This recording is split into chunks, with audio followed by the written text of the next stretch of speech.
estão melhorando. E eu acredito no que ele me fala. E os resultados já estão aparecendo. Mas o governo do estado do Rio quer mais.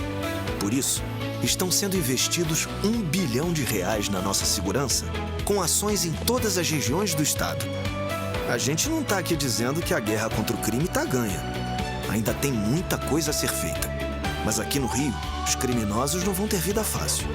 Pode acreditar nisso. Governo do Estado do Rio de Janeiro.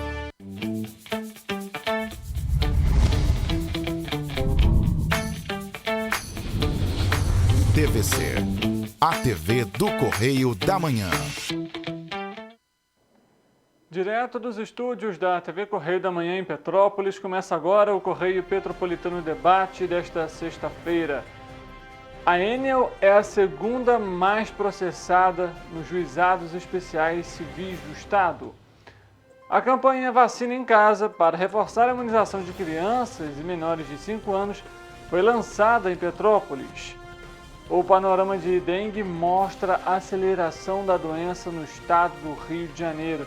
Somente neste primeiro mês de 2024, já superamos os casos de 3 meses de 2023. A Defesa Civil emitiu um alerta via SMS de pancadas de chuva para Petrópolis, especialmente para este fim de semana. Você vai conferir a nossa previsão do tempo. E as inscrições para o concurso unificado começaram nesta sexta-feira. As vagas são para 21 órgãos federais. O diálogo com o objetivo de acompanhar o que mais importante acontece na nossa região de cobertura. Eu sou Richard Stolzenburg e o Correio Petropolitano Debate está começando.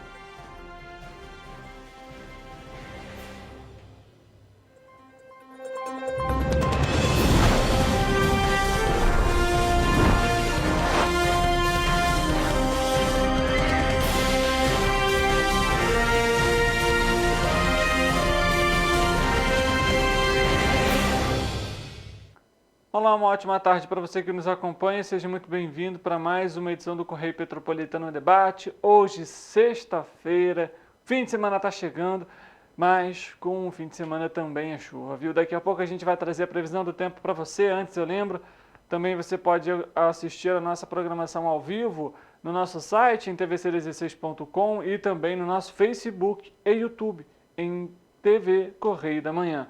Não deixe de nos acompanhar e curtir, comentar e interagir durante a nossa programação.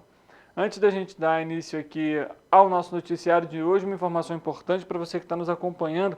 Como você já sabe, aqui o Correio Petropolitano Debate, nós temos a parceria com a Unifase e termina amanhã, sábado, dia 20, as inscrições para a pós-graduação em dermatologia da Unifase.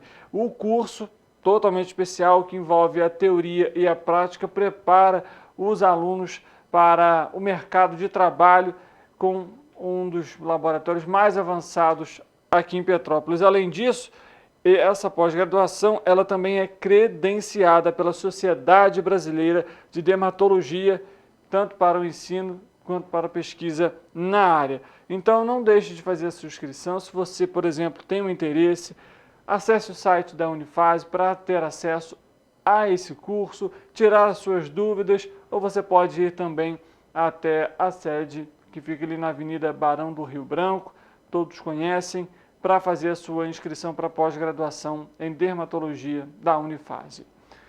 Falando ainda sobre saúde, Petrópolis iniciou a campanha Vacina em Casa, que vai levar doses aos de imunizantes diretamente aos lares, o que deve beneficiar cerca de 12 mil crianças com esquemas vacinais incompletos em Petrópolis.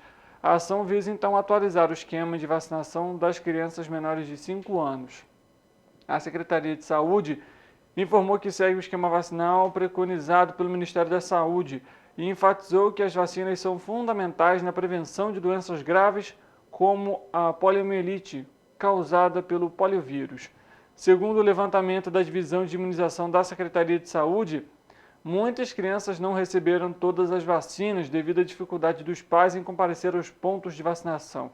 A campanha Vacina em Casa vai ser realizada sob a orientação do Ministério da Saúde com equipes devidamente identificadas, portanto, crachá da Secretaria de Saúde e utilizando o veículo oficial da Prefeitura. No nosso site tvc16.com você vai ter acesso a todas as localidades onde vai ocorrer essa vacinação. Fique atento aos horários, não deixe de participar e atualizar a caderneta vacinal do seu filho, sobrinho, neto, primo, que seja.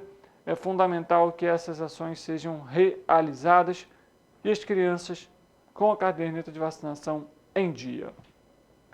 Mudando de assunto, a Enel Distribuição Rio, veja só, foi a segunda empresa com maior número de ações nos juizados especiais cíveis do Tribunal de Justiça do Rio de Janeiro em 2023.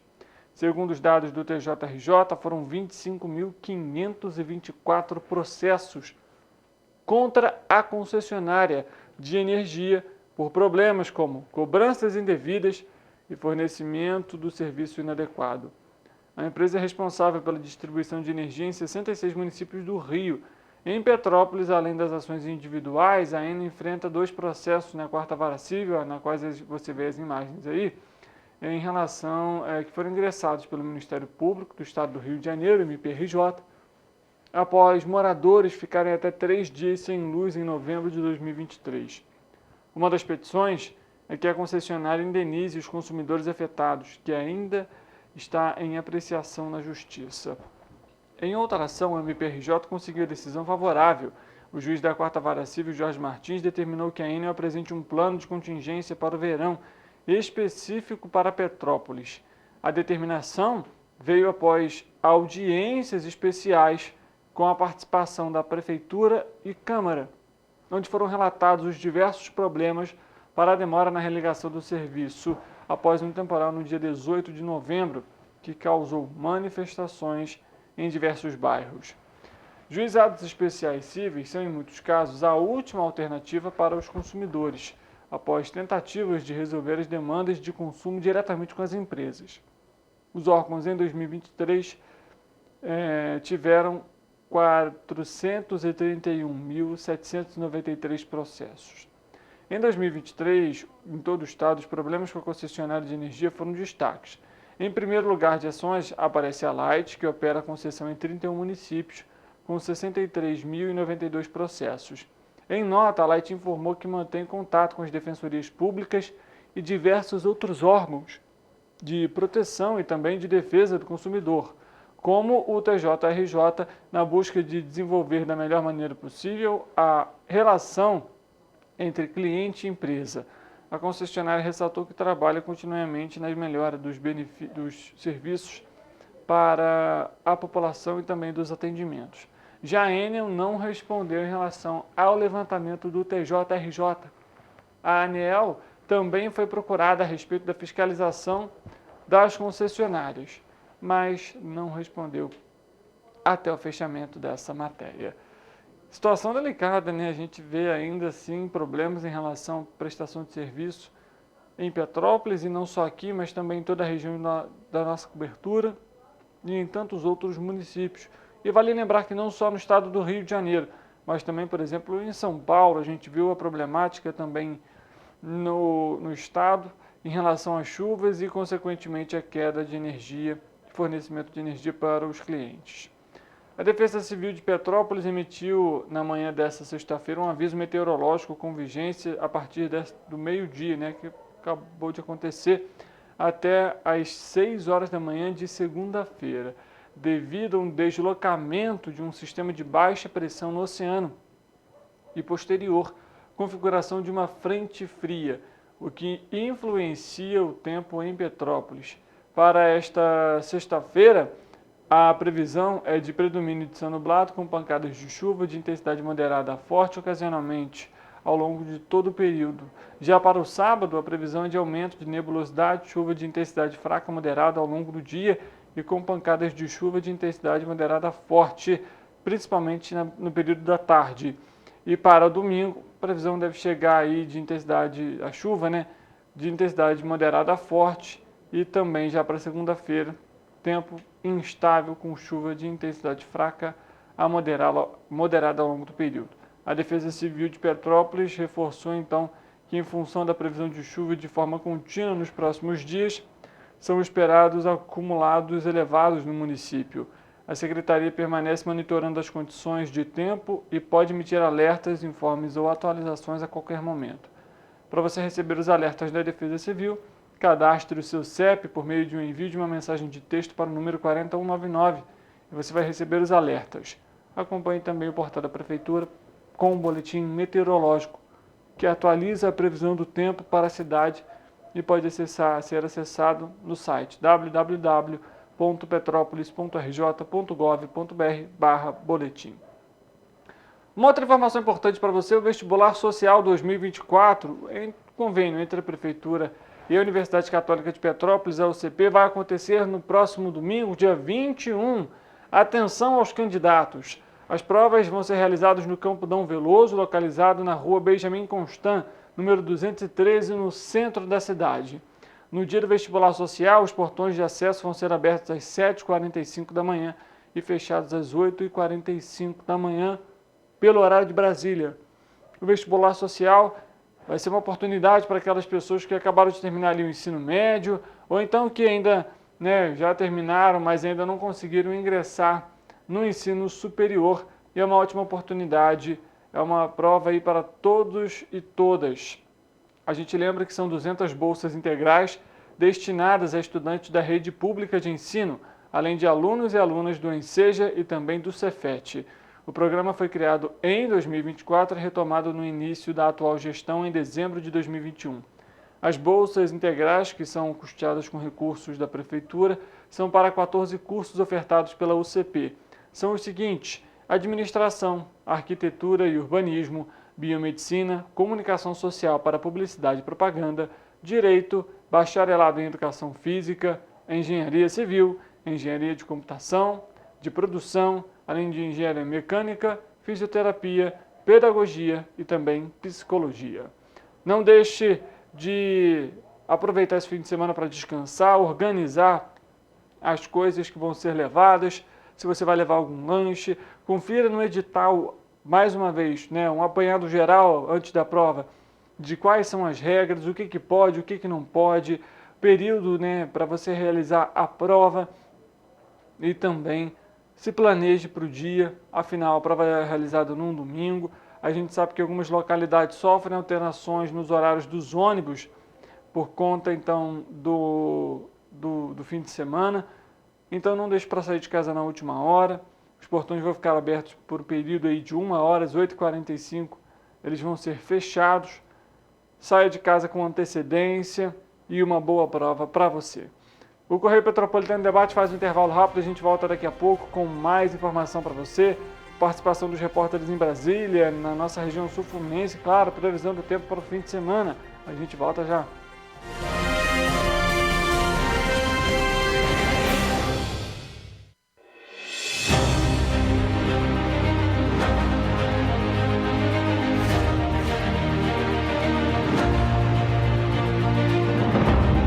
Jornalismo de direita. É jornalismo direito. Correio Petropolitano. Tudo que seu jornal não deveria ter deixado de ser. Todos os dias, em uma banca perto de você.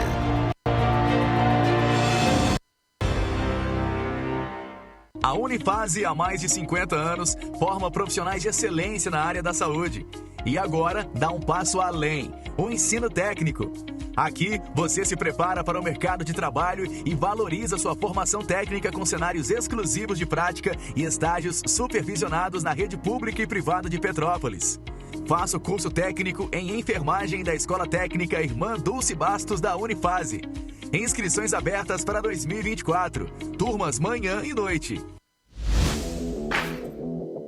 Para ter mais qualidade de vida, conte com a maior rede de academias de Petrópolis. Aqui na Copper, com uma mensalidade, você utiliza todas as unidades: Centro, Bingen, Itamaraty e Itaipava.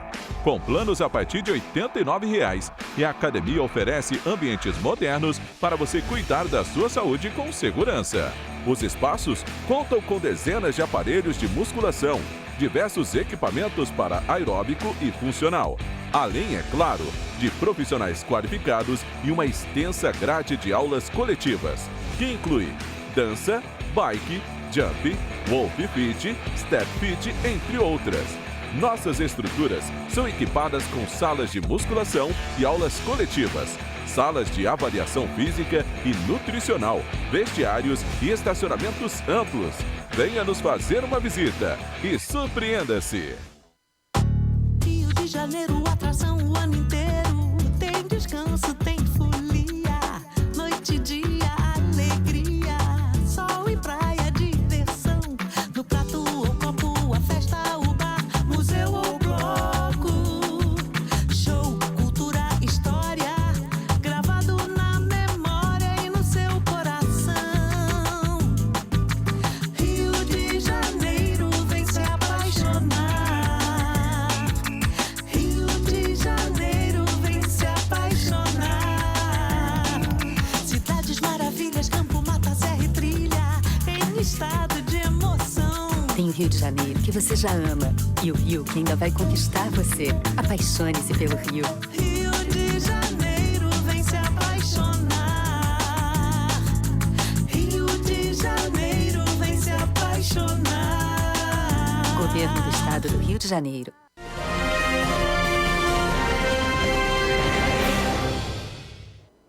Correio Petropolitano em Debate. Chegou o momento de saber como que fica o tempo e a temperatura para o fim de semana.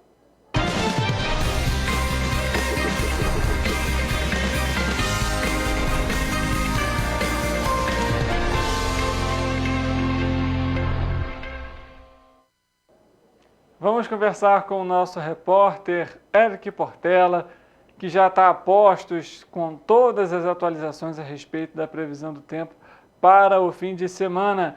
Eric, a gente já pode adiantar que tem chuva chegando por aí, né? Boa tarde, Richard. Boa tarde para você aí de casa que está nos assistindo. Olha, Richard, antes de eu falar da previsão mais aguardada da semana, eu trouxe uma atualização da previsão desta sexta-feira aqui em Petrópolis. A temperatura se mantém estável, mas a sensação térmica já começou a cair. Os petropolitanos puderam sentir isso. Os ventos por aqui estão fracos, mas a probabilidade de pancadas de chuva com possibilidade de trovoadas isoladas a qualquer momento do dia. Sendo assim, se possível, é importante que a população evite áreas de risco e se mantenha em um lugar seguro durante a chuva.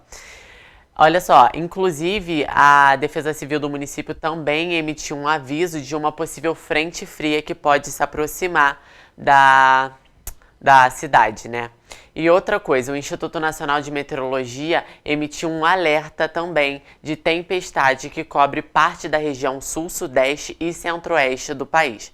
Todo o estado do Rio de Janeiro está sob o aviso, que diz que há possibilidade de chuvas entre 30 e 60 milímetros por hora, ventos de até 100 quilômetros e até queda de granizo para algumas regiões do Brasil. Por isso, é importante lembrar, Richard, que em caso de emergência, a população deve entrar em contato com o Corpo de Bombeiros por meio do telefone 193 ou com a Defesa Civil pelo número 199. Não deixem de ligar, é de extrema importância e salva vidas. Agora sim, sem mais delongas, vamos à previsão do fim de semana. Depois de tudo que eu falei, como você mesmo falou, Richard, já dá para saber que o fim de semana será de chuva, né? Olhando aqui para o nosso telão, vocês podem ver que em Nova Friburgo, o sábado será de pancadas de chuva e trovoadas isoladas. A intensidade dos ventos no município será fraca e a temperatura deve diminuir, variando entre mínima de 19 e máxima de 27 graus. No domingo também chove e a temperatura continua caindo. Os termômetros vão marcar mínima de 16 e máxima de 26 graus.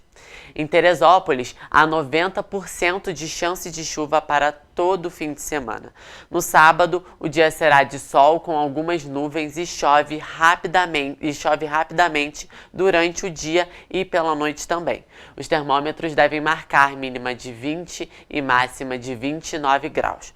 No domingo, a previsão é de chuva forte e possibilidade de trovoadas. A temperatura deve diminuir e os termômetros vão marcar mínima de 16 e máxima de 26 graus. Em Petrópolis, no sábado, a temperatura mínima se mantém estável, já a máxima passa por ligeiro declínio. A intensidade dos ventos será fraca e também chove na cidade. Os termômetros devem marcar mínima de 21 e máxima de 30 graus. No domingo, a temperatura cai e a chuva continua. Com muitas nuvens no céu durante todo o dia, os termômetros vão marcar mínima de 17 e máxima de 28 graus. Aqui em Paraíba do Sul, o sábado será de sol com muitas nuvens no céu e possibilidade de pancadas de chuva durante o dia e a noite. Com ventos na média de 13 km por hora e declínio na temperatura, os termômetros vão marcar mínima de 24 e máxima de 29 graus. Já no domingo, a temperatura mínima vai passar por um ligeiro declínio e a máxima vai se manter estável. Com probabilidade de chuva e ventos fracos, os termômetros na cidade vão marcar mínima de 21 e máxima de 30 graus. A previsão no sábado em Pati do Alferes também é de chuva isolada durante todo o dia e pela noite. A temperatura passa por declínio e os ventos serão fracos. Os termômetros devem marcar mínima de 22 e máxima de 30 graus. No domingo, a chuva continua e a temperatura máxima se mantém estável. Os termômetros vão marcar mínima de 19 e máxima de 30 graus. E agora, para finalizar em Três Rios, o sábado será de chuva forte, possibilidade de trovoadas, ventos fracos e declínio na temperatura, marcando mínima de 23 e máxima de 31 graus. No domingo, a previsão também é de chuva e declínio na temperatura. Os termômetros vão marcar mínima de 22 e máxima de 30 graus. Richard, mais um fim de semana com chuva, o jeito vai ser aproveitar para descansar de novo, né? Tá certo, Érico. Inclusive, alguns companheiros nossos aqui foram para a praia, para a região dos lagos, nesse fim de semana, mas se for realmente chover desse jeito que a gente está esperando, eu acredito que não vai conseguir aproveitar muito, não. Tem que desejar sorte para a próxima, viu? Érico, obrigado pelas suas informações. Um bom fim de semana para você. Olha, Richard, eu vou confessar que eu tenho um show marcado para esse fim de semana também. Tô morrendo de medo de pegar chuva, mas o jeito vai ser comprar aquela capinha de chuva e com tudo. Um ótimo fim de semana para você também, Richard. Tá certo, Érico. Bom show então para você. A gente fica aqui na torcida, viu? Bom fim de semana. Dando continuidade aqui no Correio Petropolitano Debate, a gente sai da previsão do tempo e vai conversar com a nossa repórter em Brasília, a Gabriela Galo. Isso porque ela vai falar sobre uma investigação ao líder da oposição na Câmara dos Deputados, ao deputado Carlos Jordi. Ela vai aparecer aqui no nosso telão ao vivo para trazer então essas atualizações para a gente. Não é isso mesmo, Gabi? Uma boa tarde para você. Quanto que essa investigação foi iniciada? Muito boa tarde, Richard. Boa tarde para todo mundo que está nos assistindo agora. Richard, essa investigação começou ontem na 24ª operação da Polícia Federal, Operação Lesa Pátria, que deu início depois dos atos antidemocráticos de 8 de janeiro. Dessa vez, o alvo dessa operação, que foi investigado, teve o celular apreendido, foi o líder da oposição na Câmara dos Deputados, o deputado federal Carlos Jordi, do PL do Rio de Janeiro. Richard, o deputado, ele já prestou depoimento para a Polícia Federal no Rio de Janeiro, negou qualquer acusação contra ele, disse que todas as acusações são infundadas, mas por que ele é alvo de operação da Polícia Federal? Em 28 de janeiro do ano passado, um manifestante, um organizador desses atos antidemocráticos, não só nos ataques aos três poderes, mas também o bloqueio de rodovias e os acampamentos em frente aos quartéis generais, foi preso e ao polícia apreender o celular dessa pessoa que foi presa, encontraram conversas entre ele e o deputado Carlos Jordi. Foram conversas relativamente simples, mas ele se referia ao deputado como chefe, como uma figura de autoridade, mas ele nunca desenvolvia muito papo. Ele perguntava para o deputado Carlos Jordi como ele poderia parar tudo, entre aspas, na época estava tendo as paralisações das rodovias, e o deputado se limitava a falar, me liga. Então, não tem tanto embasamento para a Polícia Federal conseguir seguir, mas ainda tinha outras mensagens que levavam essa ligação do deputado com essas pessoas que foram presas acusadas de golpismo, Richard.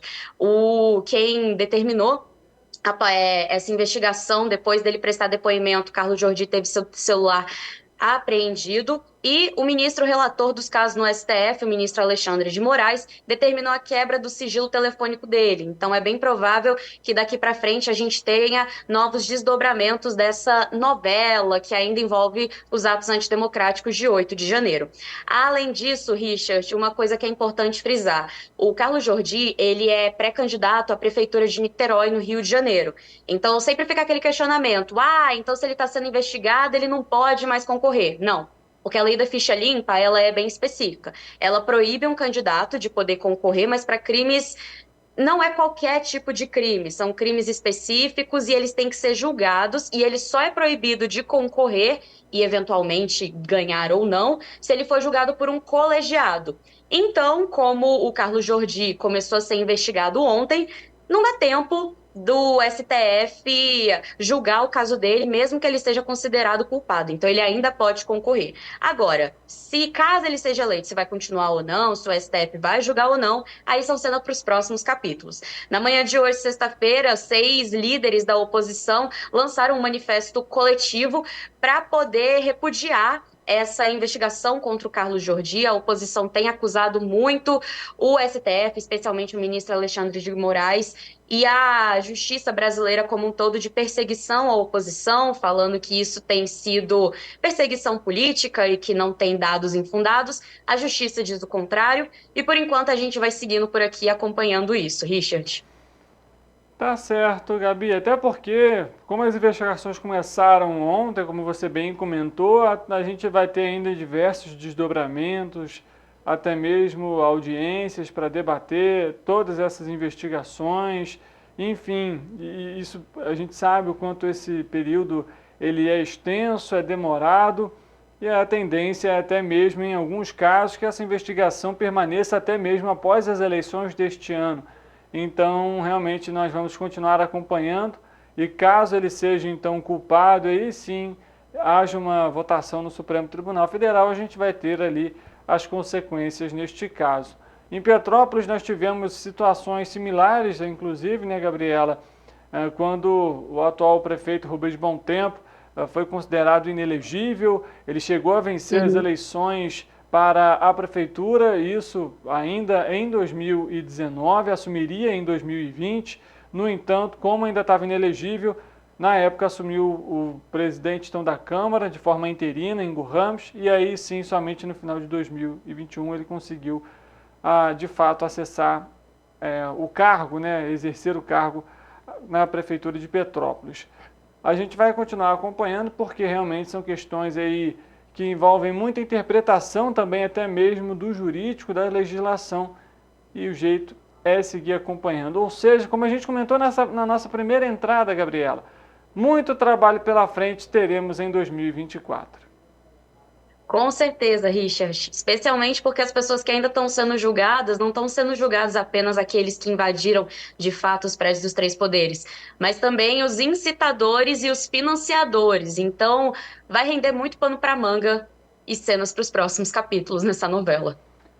Tá certo, um tanto quanto extensa pelo que a gente tem acompanhado. Gabriela, obrigado pelas informações, um ótimo fim de semana aí para você. Para você também, Richard, e para toda a equipe. Tchau, tchau. A gente continua falando aqui sobre notícias e uma questão muito importante agora para você que está nos acompanhando é em relação ao Ministério da Educação, que oferece a partir desta sexta-feira 402.092 bolsas para a primeira edição de 2024 do programa Universidade para Todos, o ProUni. Deste total, são 304.638 para bolsas integrais e 97.454 parciais, ou seja, de 50%. Segundo o MEC, a atual edição é a que apresenta a maior oferta de bolsas desde o início do programa em 2005. A consulta pode ser feita pelos interessados por meio do portal de acesso único de acesso ao ensino superior. O site detalha as vagas por curso, turno, instituição e local. São ao todo 15.482 cursos de 1.028 instituições participantes do programa. A unidade federativa com maior número de vagas disponibilizadas é São Paulo. Das 103.282 vagas ofertadas para o Estado, 81.069 são bolsas integrais e pouco mais de 22 mil para bolsas parciais. Minas Gerais assume, então, o segundo lugar com o maior número de vagas, são 39.640. Logo em seguida, o Paraná, Rio Grande do Sul, Bahia, e a lista completa de vagas ofertadas por universidades federativas foi publicada e também está disponível no site do Ministério da Educação. As notas do ProUni podem ser acessadas para concorrer à bolsa, seja ela em instituições privadas para cursos de graduação, instituições privadas, e os processos seletivos ocorrem 2 vezes ao ano e tem como público-alvo o estudante sem diploma de nível superior. Para concorrer às bolsas integrais do ProUni, o estudante deve comprovar renda familiar bruta mensal por pessoa de até um salário meio mínimo. Para as demais bolsas parciais, a renda familiar bruta mensal deve ser de até 3 salários mínimos por pessoa. É preciso também não ter zerado a redação do Enem e ter obtido no mínimo 450 pontos na média das notas das provas. Falando sobre uma outra questão e agora a saúde, em apenas 16 dias, o estado do Rio de Janeiro já registra quase o mesmo número de casos de dengue das primeiras 8 semanas de 2023. O panorama da dengue, boletim da Secretaria de Estado de Saúde, divulgado nesta sexta-feira, destaca que o Rio de Janeiro segue com tendência de alta quantidade de casos, apresentando números acima da média histórica para o início do ano. O documento reforça o alerta para o avanço da doença e a necessidade de combate aos focos do mosquito Aedes aegypti, com exceção da região metropolitana 2, que inclui os municípios de Niterói e São Gonçalo. Todas as outras 8 regiões do estado apresentam casos prováveis acima do que se espera para essa época do ano. Os dados do Sistema Monitor RJ, do Centro de Inteligência em Saúde, mostram que a Secretaria recebeu 4.446 notificações do dia 1º ao dia 16 de janeiro. A gente vai acompanhar a fala do Mário Sérgio, que é o subsecretário de Vigilância e Atenção Primária, que vai falar sobre esse cenário que a gente está vivendo. Vamos acompanhar. A gente está vivendo um padrão da doença um pouco diferente dos últimos 10 anos, né? Nós sempre temos uma epidemia marcada por uma sazonalidade, ou seja, a doença ela ocorre num período do ano com maior intensidade, com uma transmissão explosiva. Geralmente ocorre entre os meses de fevereiro, final de fevereiro, março e abril. Nós vimos que, além disso ter acontecido um número importante em 2023, que no segundo semestre, isso é o que marca a diferença, no segundo semestre nós tivemos uma transmissão sempre acima do limite máximo esperado para esse período, comparando com a série histórica. Então esse número de casos nos deixou preocupados porque ele não teve uma queda, ele foi subindo e entramos no ano de 2024 com esse número de casos bem acima do limite máximo esperado para esse período. Na verdade, a gente sempre espera para o verão um comportamento de aumento de casos abruptos, mas ele sempre tem um período demarcado, isso sempre foi muito comum. Esse período era sempre que essa curva ela começava a subir em dezembro, né, discretamente, a gente observava que em janeiro ela ia seguindo esse padrão, mas não acima, né, do limite que a gente esperava. Ela sempre subia aquele padrão, mas não excedia aquele limite. Ela só excedia o limite no período da sazonalidade, da alta transmissão, que é o mês de março e abril principalmente. Hoje a nossa preocupação está concentrada nas regiões do Médio Paraíba, da Baixada Litorânea e do Centro-Sul. São regiões que estão surgindo em vários municípios com um número de casos também acima desse limite, o que está chamando, inclusive, a atenção e está puxando, né, essa curva do estado para uma condição de elevação. Então, os municípios de Resende, Itatiaia, Porto Real e Coatis estão aparecendo com esse número bem acima do que se esperava para esse momento. O município de Três Rios também tem apresentado esse número, na região Centro-Sul e na região da Baixada Litorânea, o Rio das Ostras é o que tem chamado mais atenção, embora outras cidades também estão começando a aparecerem casos acima daquele limite máximo esperado para o período.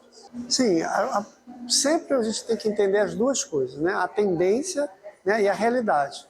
A tendência é uma curva que ela pode, com um número pequeno de casos, exceder o do ano passado, então do ano anterior. Isso, na verdade, pode não repercutir na assistência, no número de casos atendidos nas unidades. Na região metropolitana, principalmente, na cidade do Rio de Janeiro, o número de casos ele é muito mais alto por conta do tamanho da população. Automaticamente, na proporção, as unidades acabam recebendo uma quantidade muito maior de pessoas, até porque elas migram de outros municípios também para buscar atendimento na capital. Então a gente tem que ter esse olhar sempre muito mais concentrado na capital, mesmo que aconteça no interior, a gente olha com cuidado, mas a gente sempre fica alerta com a situação da região metropolitana, principalmente a capital. Nós que trabalhamos com a vigilância, a gente olha fazendo projeções, né? Isso não é uma bola de cristal. Então a gente tem modelos matemáticos que podem fazer uma projeção do que está acontecendo, fazendo uma análise comparativa com uma série histórica. Nos períodos tal, né, nos anos tal, isso aconteceu desse jeito. E quando a gente começa a ver tanto a curva quanto o número de casos, uma elevação, sempre elevação, a gente liga o alerta. Então, utiliza ferramentas estatísticas para fazer essa projeção. E nesse ano a gente está vendo, porque só o fato da curva, né? A questão visual do gráfico ela é importante, mas a gente também tem que olhar o número de casos. E a gente começa a ver que o número de casos estava acima daquele número de casos daqueles anos naquele período. Deveria ser menor. O setor saúde ele tem duas dimensões que ele precisa olhar com cuidado, né? A primeira dimensão é a ação de controle, né? Como evitar a doença, que aí precisa ter um foco principalmente na eliminação dos criadores do mosquito. Isso tem que ter a participação de toda a sociedade, tanto o poder público, os municípios, o Estado, né? As instituições públicas e privadas, a população em geral, né? Aderindo, se engajando na campanha 10 Minutos Salvam Vidas para poder trabalhar na perspectiva de reduzir os índices de infestação. A segunda dimensão é a dimensão assistencial, a dimensão clínica, é a doença. No momento que a doença se estabelece, é estruturar a rede para que a rede dê conta.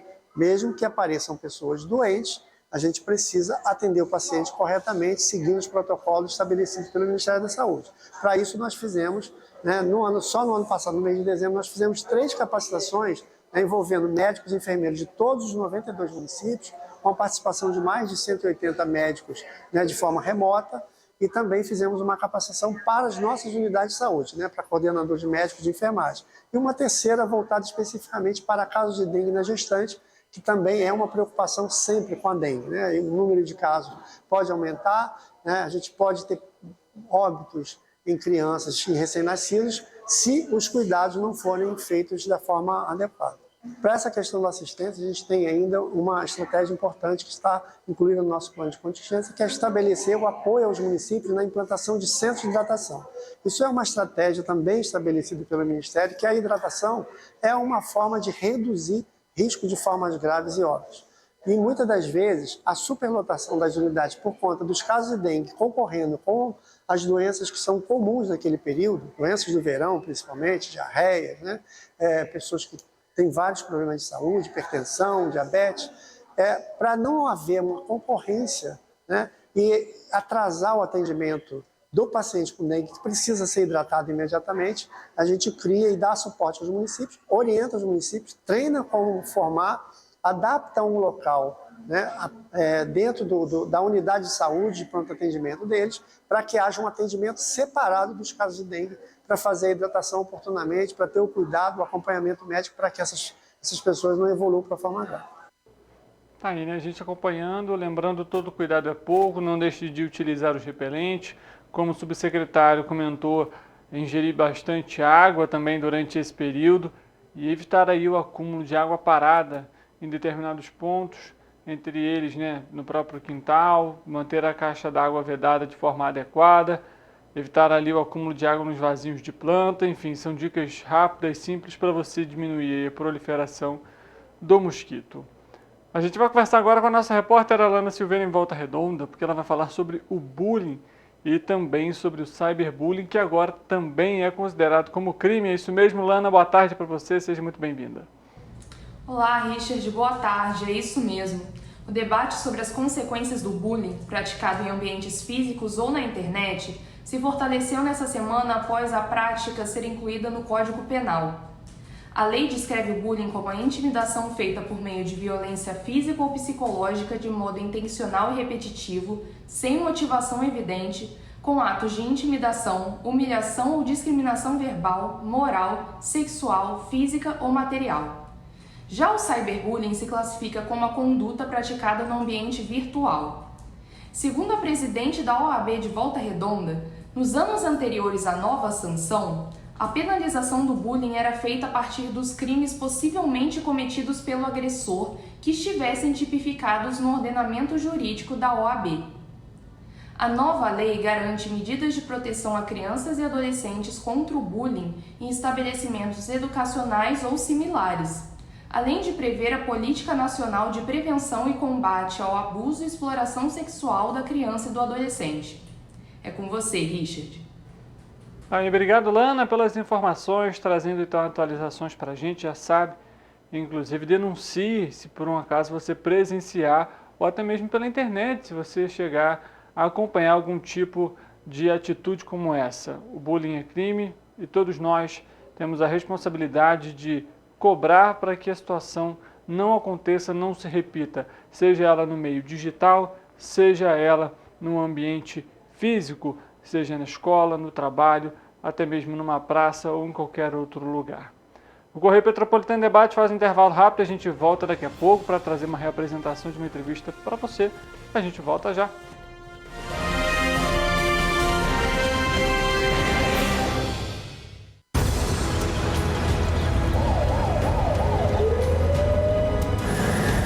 O governo do estado do Rio já investiu mais de 8 bilhões na saúde. E se eu dissesse que esse é o maior investimento na saúde já feito em toda a história do Rio? Eu diria que melhorou, mas eu quero mais. Depois de 3 anos parados, os mamógrafos móveis estão de volta.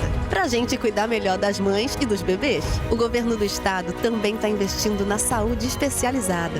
Porque se o problema é complicado, mais atenção ele precisa. Melhorou, mas para a saúde a gente sempre quer mais. O importante é que a saúde esteja mais perto das pessoas. Por isso, todas as regiões do Rio recebem a mesma atenção. Melhorou, mas eu ainda quero mais. O governo do Rio de Janeiro também quer. Então pode ter certeza, o trabalho e os investimentos vão continuar. Governo do Estado do Rio de Janeiro. Um bom jornal tem que ser direto, tem que ser direito. Não ser de esquerda ou de direita, mas direito. É ter coragem de informar a verdade e não impor a sua verdade. É respeitar a inteligência do leitor e vontade do eleitor.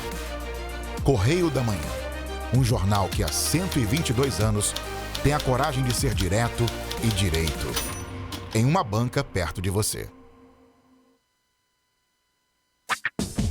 Enquanto você imagina que poderia rolar desconto na conta de luz, a Alerj faz.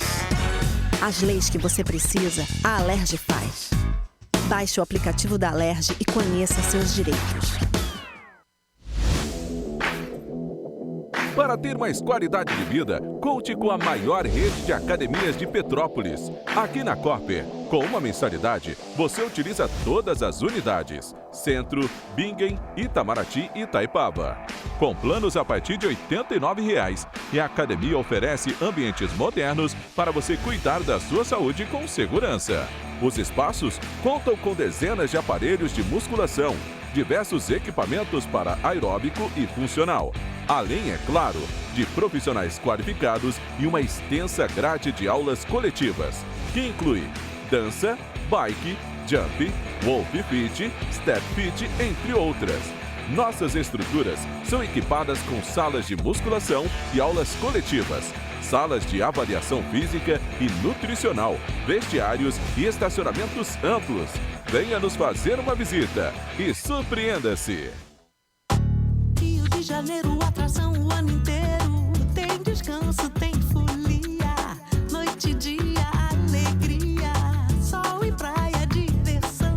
No prato ou copo, a festa, o bar, museu ou bloco. Show, cultura, história. Gravado na memória e no seu coração.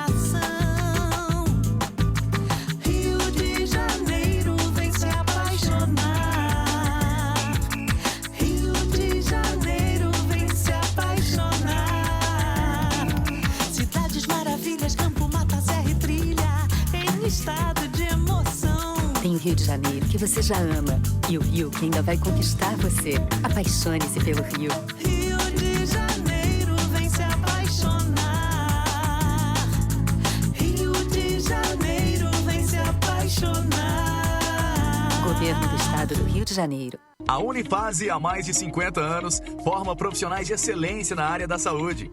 E agora dá um passo além, o ensino técnico. Aqui, você se prepara para o mercado de trabalho e valoriza sua formação técnica com cenários exclusivos de prática e estágios supervisionados na rede pública e privada de Petrópolis. Faça o curso técnico em enfermagem da Escola Técnica Irmã Dulce Bastos da Unifase. Inscrições abertas para 2024. Turmas manhã e noite.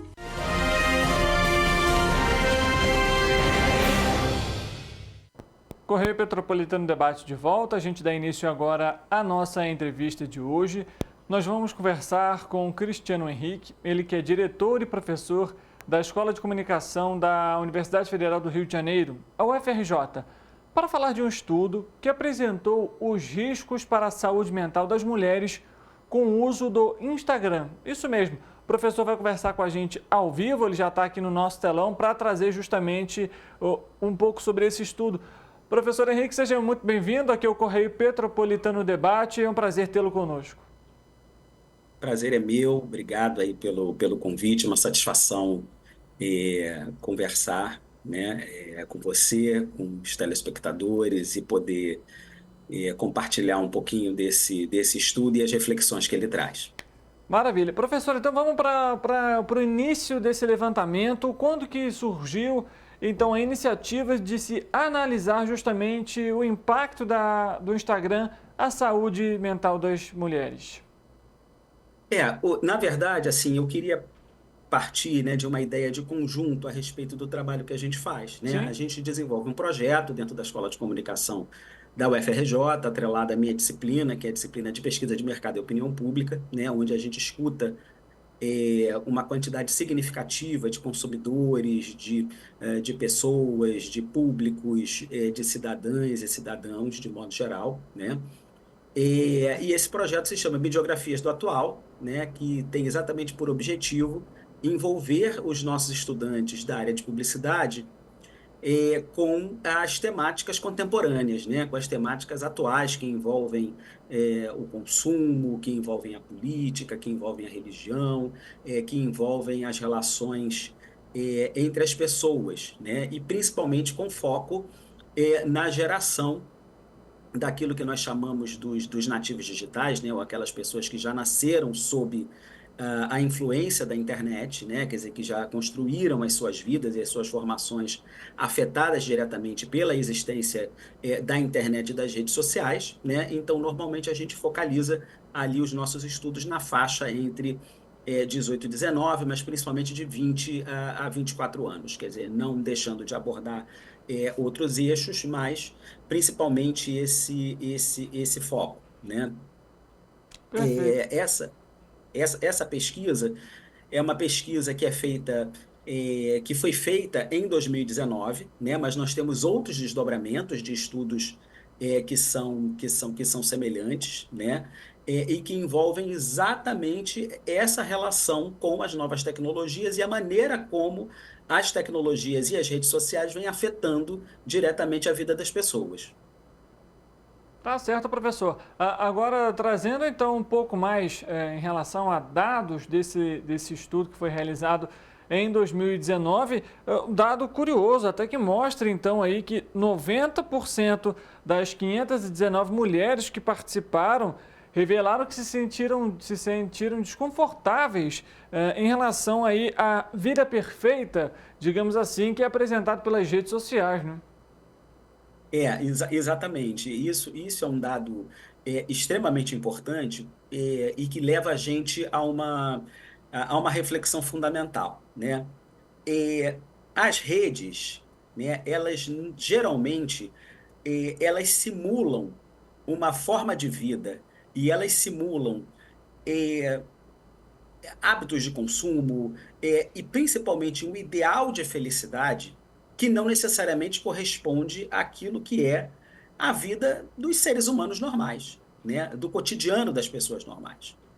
Então, quando a gente encontrou esse dado, né, e é importante frisar que o grupo de estudantes que desenvolveu essa pesquisa sob a minha coordenação na disciplina foi um grupo de 5 moças, cinco jovens, né, estudantes de comunicação que foram a campo para levantar esse dado, né? E elas próprias foram as que trouxeram essa inquietação, justamente por vivenciarem o fato de estarem nas redes sociais, de serem usuárias de Instagram, e observarem que há uma relação direta a esse mundo imaginado, a esse mundo de perfeição, a esse mundo de beleza, a esse mundo onde as pessoas viajam para lugares paradisíacos, né?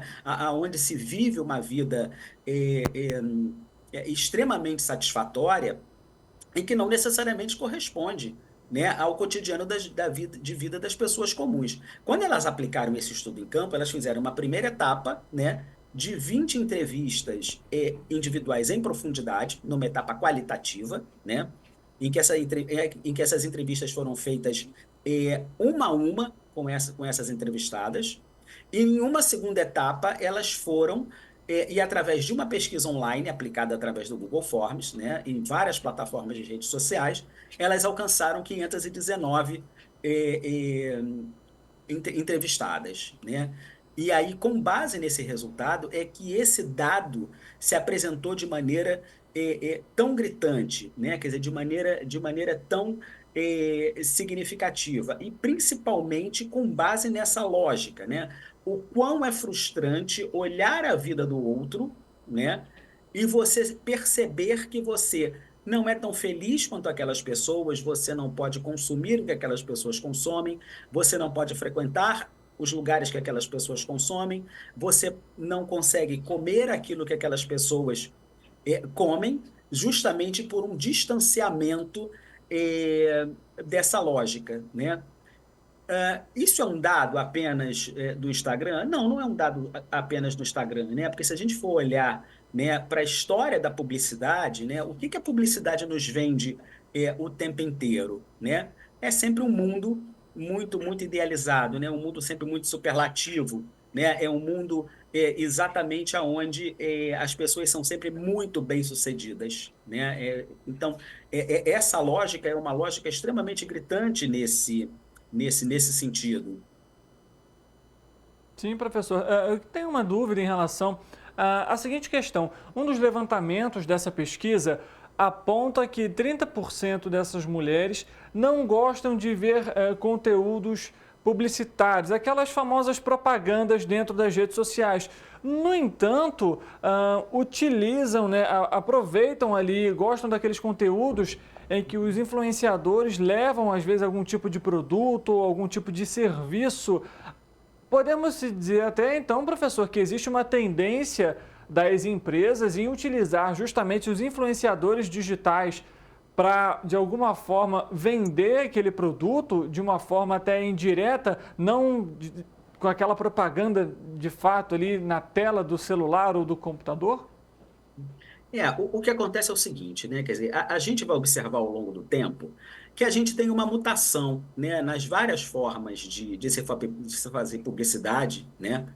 E quando eu estou falando disso, eu estou falando de um arco bastante significativo, né? Porque se você for olhar a história da publicidade e da propaganda lá desde fins do século XIX, né, quando você tem uma mídia estabelecida no Brasil, em jornal, você tem o advento do cinema ali no finalzinho do XIX, por aí afora, até a nossa época, você vai observar, quer dizer, que você tem uma mudança de perspectiva da forma como essa publicidade vai sendo apresentada, e principalmente porque as pessoas elas vão se saturando, né, de formas muito batidas, né, da maneira como o conteúdo publicitário, como ele é exibido.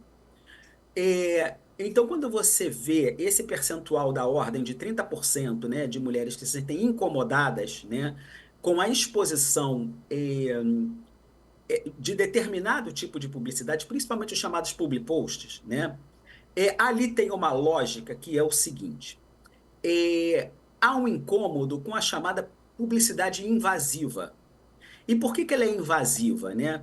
E a gente vem estudando isso também, né, lá na minha disciplina, na Escola de Comunicação.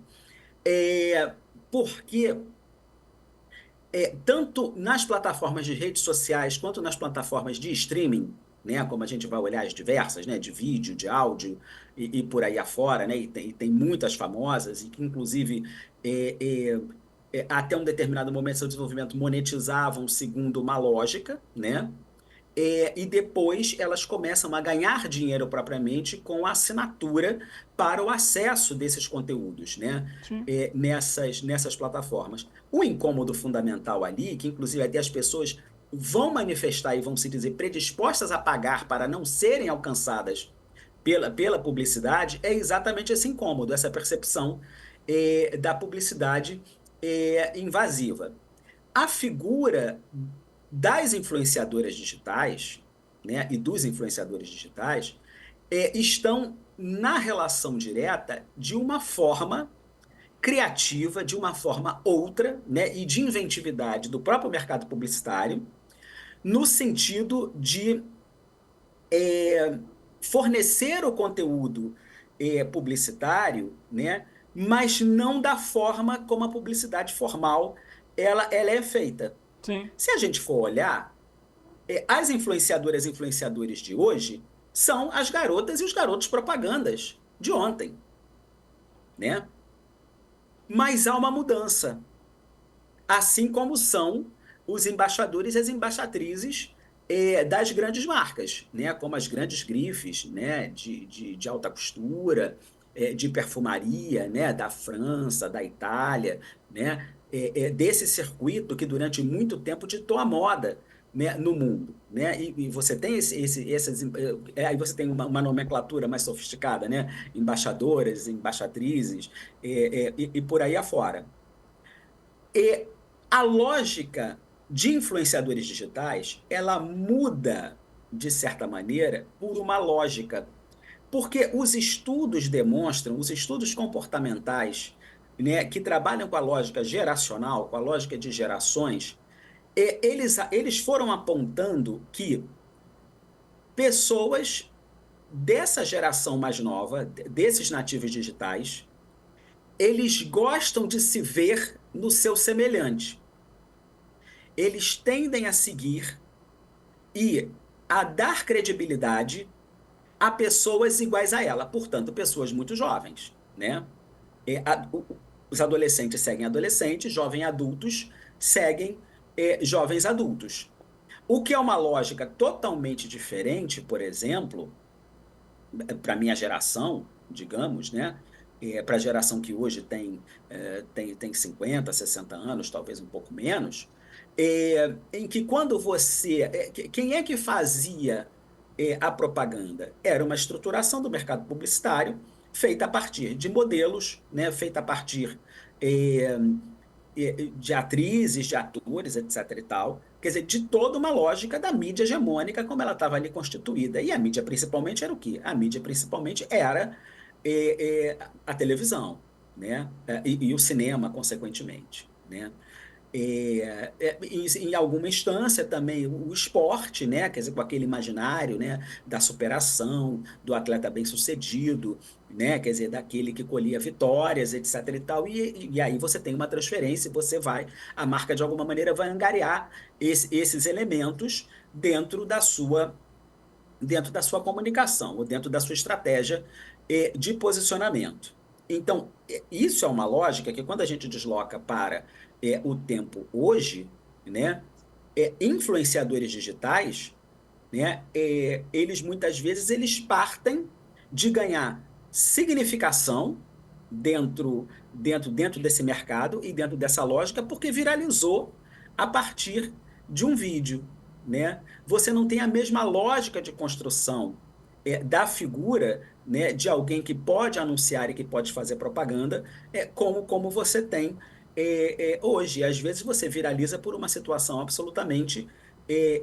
inusitada, né? E pós-pandemia, isso se aprofundou tremendamente com a disseminação e a ampliação fantástica, né, enorme do mercado do TikTok, né, que fez até que, inclusive, outras plataformas, né, tivessem que repensar o seu modelo de negócios, como foi o caso do Instagram, que saiu de uma modelagem mais estática, né, quer dizer, e teve que dar um impulsionamento no Reels, exatamente para poder concorrer com o TikTok, e assim como o próprio YouTube, né, quer dizer, que sendo uma plataforma de vídeos, né, mas de vídeos de longa duração, teve que repensar o modelo de negócios também e começar a usar os shorts, né, quer dizer, passar a usar vídeos curtos, que é exatamente a lógica do TikTok, né? E o TikTok tem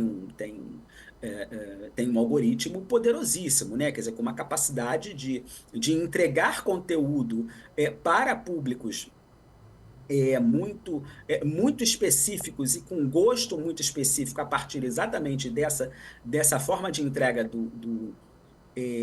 do algoritmo, entendeu? Que você não verifica em outras plataformas, né? Professor, trazendo então um contexto em relação ao resultado dessa pesquisa, quando foi identificado então que o Instagram poderia trazer malefícios à saúde mental? O que a gente começou, que a gente constatou, né? Eu já vinha de alguns estudos a respeito da questão do Instagram, né? Uma orientanda minha havia feito um estudo a respeito da questão do Instagram como uma espécie de substituto do Tinder, né?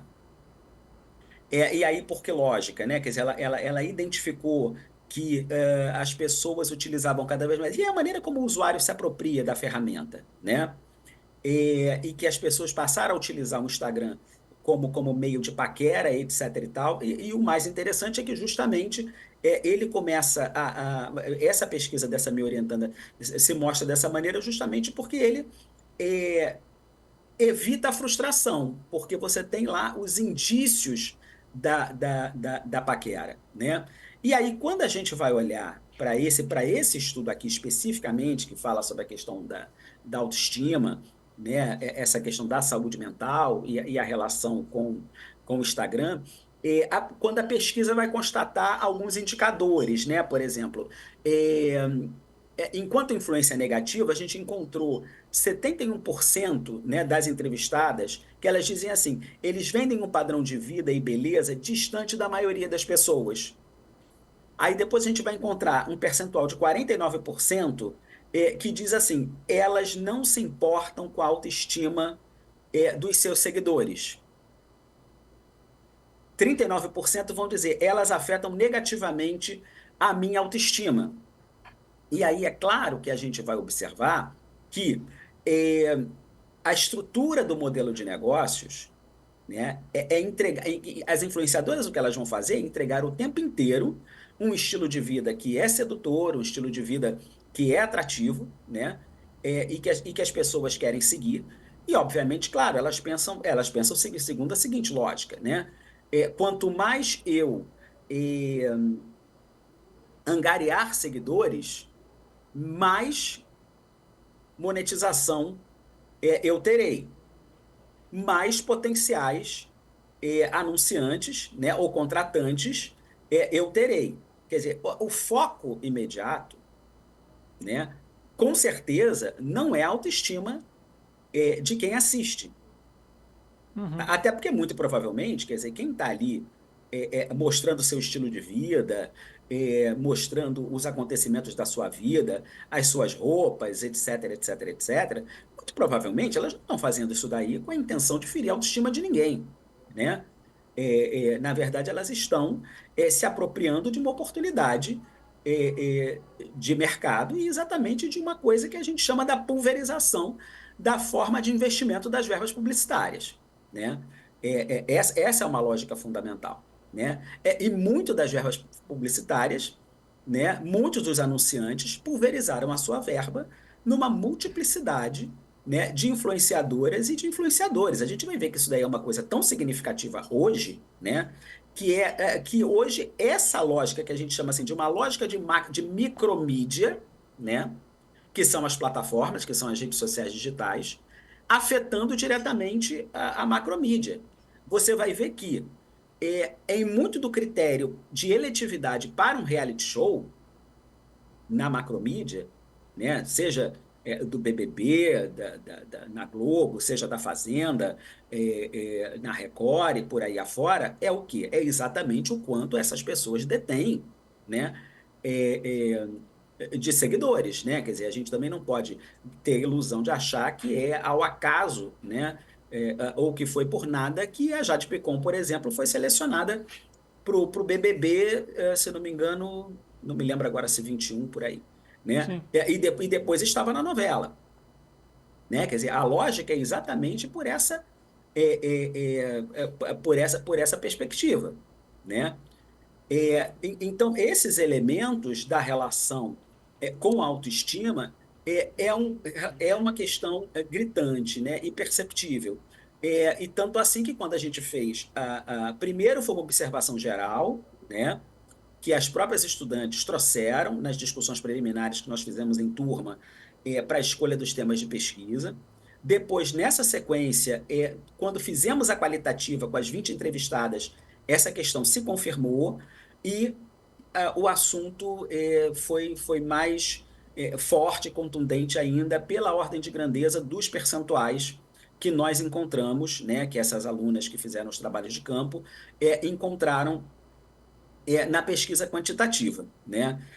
Isso daí me parece elementos fundamentais, e aí só é importante reiterar que essa questão ela incide com maior afetação justamente nesse segmento jovem adulto, que foi aonde predominou a amostra, né? Esse estudo ele tem uma prevalência entre moças, mulheres jovens, né, ali em torno normalmente da faixa dos 20 aos 24 anos, um pouquinho a menos, né, na faixa dos 18, 19, um pouquinho acima, né, na faixa dos 25, por aí, mas a grande concentração dessa amostra e desses sentimentos de afetação de autoestima está entre elas. Perfeito. Professor, a gente está chegando aqui ao fim da nossa entrevista. Antes de mais nada, eu queria agradecer a sua presença aqui com a gente para falar um pouquinho sobre esse levantamento, sobre essa análise, né, o impacto dela na saúde mental das mulheres e também, né, das novas formas, né, de se apresentar a publicidade, né, os produtos, os serviços, por meio também aí hoje em dia dos influenciadores digitais. Queria que o senhor trouxesse para a gente uma consideração final breve em relação a esse levantamento antes da gente poder finalizar. Ótimo, querido. Uma das coisas que eu queria destacar é o seguinte, esses fenômenos são fenômenos da nossa época, né? Assim como fenômenos diferentes afetaram gerações passadas. O que me parece fundamental é que a gente precisa discutir isso profundamente, a gente precisa ter uma educação, uma formação crítica para as mídias. Isso me parece fundamental. Se nós prepararmos, né, as nossas novas gerações, né, os nossos filhos, os nossos alunos e alunas, para esse mundo e dessa realidade que a gente vive, talvez a gente tenha menos sofrimento, né? Ou pelo menos a gente consiga minimizar esse sofrimento, que é um sofrimento que está na maneira como a gente vê a vida do outro e a maneira como isso nos afeta, né? Isso é uma questão complexa, isso não é uma questão simples, mas eu acho que isso envolve a responsabilidade das mídias, a responsabilidade das plataformas, a responsabilidade das escolas, a responsabilidade dos pais, dos professores, das professoras, da comunidade. Quer dizer, eu acho que é um envolvimento importante para que a gente tente evitar de que a gente tenha uma geração de jovens adoecidos e jovens adoecidas mentalmente por conta desses atravessamentos que as redes sociais digitais trazem sobre nós. Perfeito, Obrigado. Professor Cristiano. Muito obrigado pela sua presença aqui com a gente mais uma vez, e o espaço está sempre aberto para novas publicações e novos estudos. Obrigado. Grande abraço, sucesso. Para você que está nos acompanhando, obrigado pela sua audiência, pela sua companhia. A gente volta amanhã, 13h ao vivo, e você é sempre o nosso convidado especial. Uma boa tarde para você e amanhã a gente se vê.